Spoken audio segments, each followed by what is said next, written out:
کہانی شروع کرنے سے پہلے چینل کو سبسکرائب کر لیں اور ساتھ میں موجود بیل نوٹیفیکیشن کو آن کر لیں تاکہ ہر کہانی سب سے پہلے آپ تک پہنچ سکے۔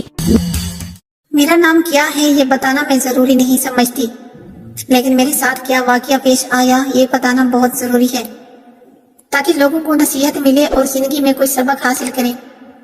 یہ واقعہ تو چند سال پہلے کا ہے لیکن اس کے اثر آج بھی میرے جسم پر موجود ہے۔ آئیے چلتے ہیں اصل واقعے کی طرف۔ کچھ دنوں سے میری ٹانگوں میں شدید درد ہو رہا تھا، چلنے پھرنے میں بھی دشواری تھی۔ کچھ سمجھ نہیں آ رہا تھا کہ کیا مسئلہ ہے۔ درد اس وقت زیادہ ہوتا تھا جب میں سو کر اٹھتی تھی۔ پہلے 2-3 گھنٹے مشکل گزرتے، لیکن دوپہر تک درد کم ہوتا تھا، ختم ہو جاتا تھا۔ شروع میں زیادہ توجہ نہ دی اور بیماری کو جسمانی کمزوری سمجھا۔ جب زیادہ درد ہوتا تو میڈیکل سٹور سے کوئی درد کش دوائی لے کر کھاتی تھی، جس سے وقتی طور پر تو فائدہ ہوتا، لیکن بعد میں اگلے دن دوبارہ ویسے ہی درد ہوتا۔ اس نہ سمجھ آنے والی بیماری نے مجھے پریشان کر کے رکھ دیا تھا۔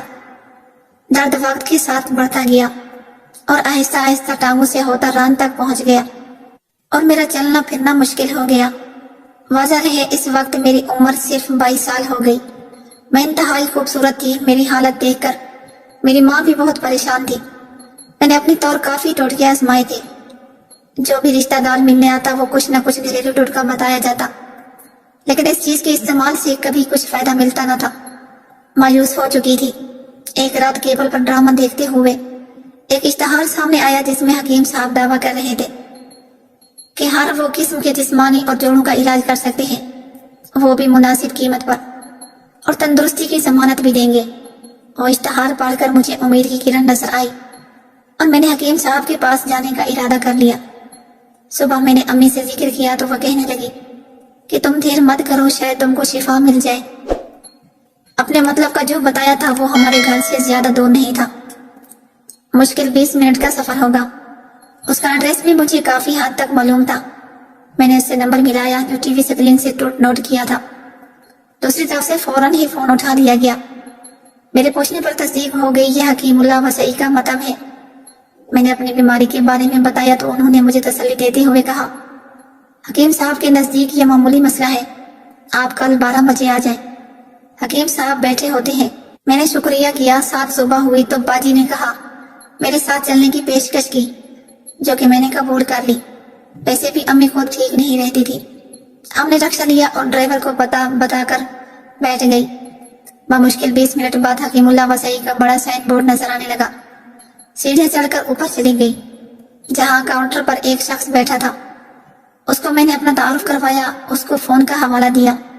اس نے فوراً کہا، جی میں نے آپ کو پہچان لیا ہے، آپ یہاں بیٹھ جائیں، حکیم صاحب اندر ہیں، بلا لیں گے۔ ہم پاس رکھے صوفے پر بیٹھ گئی۔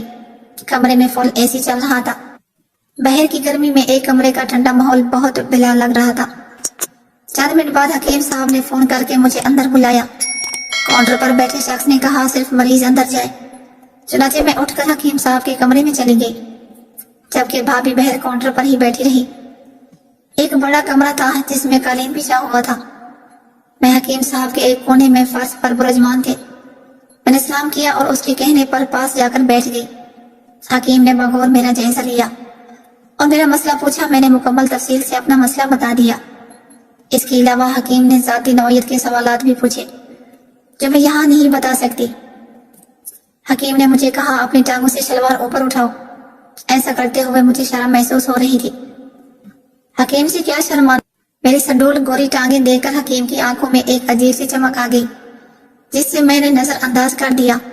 حکیم نے ایک ڈبے سے جیلی نکالی اور میری دونوں پنڈلیوں کی مالش کرنے لگا۔ بظاہر یہ علاج کا حصہ تھا کہ مجھے حکیم کی حرکات سے واضح شہوت محسوس ہوتی نظر آ رہی تھی۔ تھوڑی دیر بعد میری ٹانگوں کا درد حیرت انگیز طور پر جا رہا تھا۔ پھر اس نے مجھے الٹا لیٹنے کو کہا۔ میں ناچار الٹا لیٹ گئی۔ اس نے ایک اور ڈبے سے پیلے رنگ کی کریم نکال کر ایک گول ڈنڈے سے پر لگائی اور ڈنڈا میری ٹانگوں پر پھیرنے لگا۔ اس نے شلوار میری رانوں تک کھینچ دی۔ اس کریم کا اثر مجھے آنکھوں سے نکلتا ہوا محسوس ہو رہا تھا۔ چند منٹ بعد حکیم صاحب فارغ ہوئے تو مجھے دیسی کیپسول دے دیے اور روزانہ 2 وقت کھانے کو کہا۔